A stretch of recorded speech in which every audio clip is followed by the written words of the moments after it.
This is not the first time this is happening. This is an administration that will give appointments to a dead person.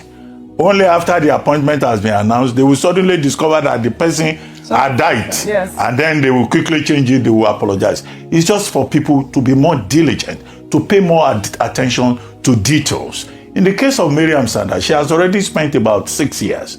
After the public outcry, they are now committed the sentence. I think 86 persons on that list to 12 years. Mm-hmm. So which means that effectively she will need to spend 6 more years.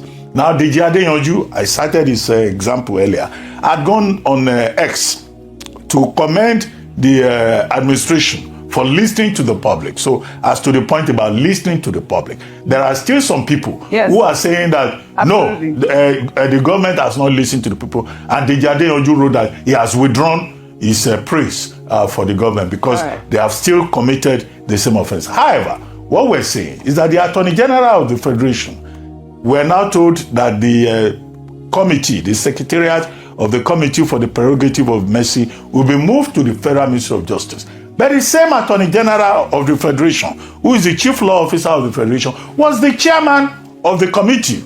So his office, the same office that could not vet the list. These are the questions. Is the place where the Secretariat will now go to show that the government is determined to ensure due diligence. All right. And not this kind of sloppiness or shoddiness that is embarrassing to the government. Mm-hmm. All the members of the committee should be sacked and new persons should be appointed. Right. And every effort should be made after now to make sure that we don't have this kind of embarrassment. Either with announcement of appointments or the announcement of pardon for murderers, and the hard drug traffickers, kidnappers, they have been removed. Wasn't it obvious enough that they should not pardon drug traffickers I've never and kidnappers, right, and people who stole government military hardware? And then there's the unresolved issue of Ebert Macaulay,